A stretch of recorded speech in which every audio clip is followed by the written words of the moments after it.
Hey guys, what's going on? It's Wishing Biscuit. Today, due to a request, I'm actually going to talk about some of the features that interest me in the feature patch for Guild Wars 2. This is the feature patch of 2014, obviously. April 2014 it's coming. And this is basically because the Living World has finished. The Season 1 of the Living World has finished, so they've started fixing little things that needed fixing and tweaking some things. So today I'm just going to go over a few of the things that interest me in this feature patch. Now I've got a list here. I've got the website up on my other screen, so if it sounds like I'm reading off something and I'm doing it a very poor job, that's exactly why. So the first one that I saw was say goodbye to armor repair costs and hello to free trait resets. So basically what this is repair costs are not going to be a thing anymore, which is awesome because I know people spend a lot of money on the repairs. And just one second, let me skim through this to get the facts. So apparently the story behind this is that Evan Nashblade has decided to put all of Tyria's experts in armor repair on a salary. So you never have to pay them again, Evan Nashblade pays them basically. So you can wreck your armor as much as you want. I'm just not going to repair my armor a single time anymore, just until Evan starts repairing them for me for free. So that sounds awesome. Okay, so it also seems like they are going to knock down the base amount of loot that you get from champion bags, which means that probably champion farming is going to be something that isn't necessarily a good thing to do anymore. As much as it would be, I'm pretty sure it's probably still going to be the best way in order to get materials and stuff like that. But apparently they're doing this to try and keep the economy balanced because they're taking out some stuff, and I'll talk about that later on. So they're trying to balance the economy by taking away base loot that you'd get from the champion bags. So there's a thing about the Mystic Forge here. The Mystic Forge is going to get a lot of changes this year to kick things off.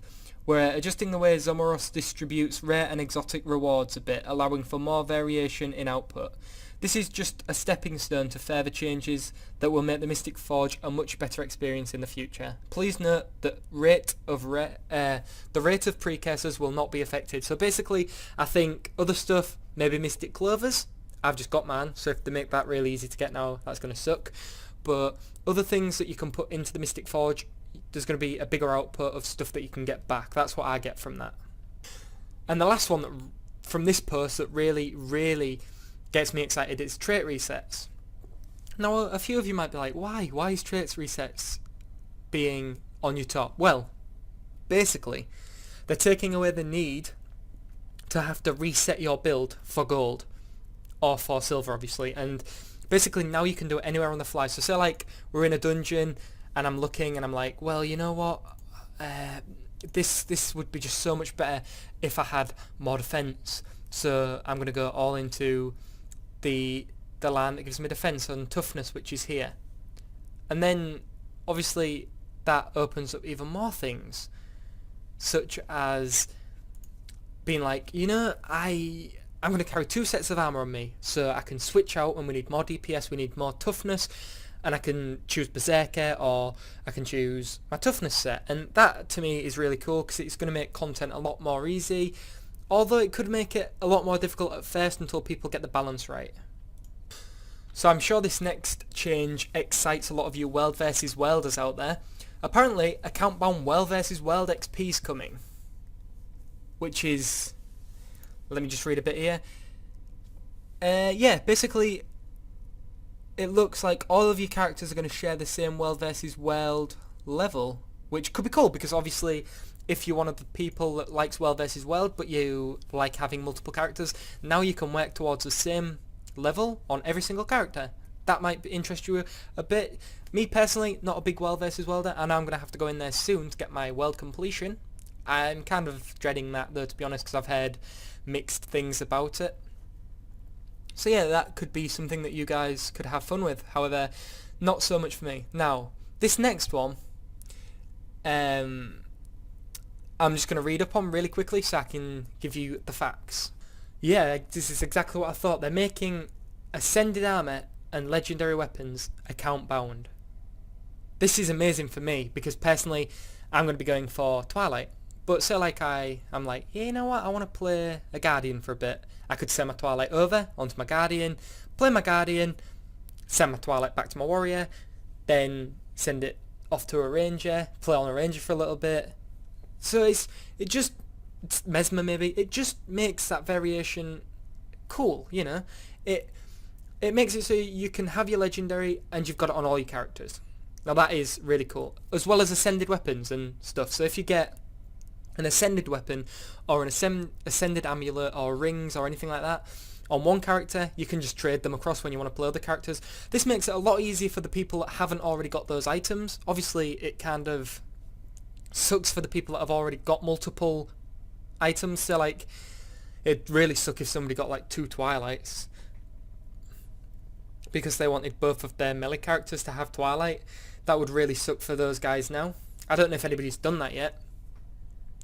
But and obviously the people that have already got like a full set of Ascended accessories on all of their characters, well, now they're kind of account bound, so it kind of puts all that extra work null and void.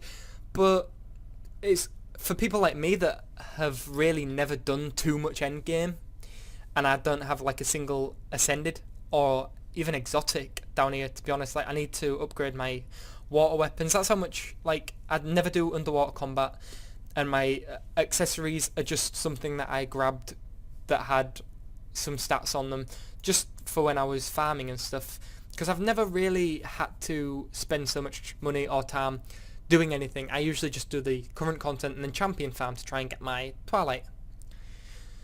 So on with the next thing. So this is what excites me the most about this patch, the account wardrobe. Everything you've ever picked up or will pick up is now bound to your character. If you sell it, it's still there. It's just everything you've got is accessible to transmute. Transmutation stones have gone. There's a new form of transmutating with transmutation shards. You buy the shards on the Black Lion trading post. Now everything, even if you pick up an item at level 17, a helmet, it looks amazing, but then you pick up another one, it's bad, but you get it's better stats, you can instantly transmute it for a charge of transmutation stones.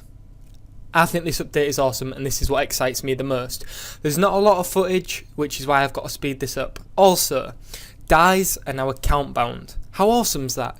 So you've got Abyss dye on one character, you've now got it on all of them. Again, this kind of screws over the people with multiple abysses, but yeah, everything you've got will be in your account vault. Every item you've ever picked up will be in here, and I think this is awesome. So guys, if you're looking forward to the patch, comment down below, tell me what your favourite part of the patch was, because some of these updates are stellar, and I can't wait for them. So until next time guys, bye bye.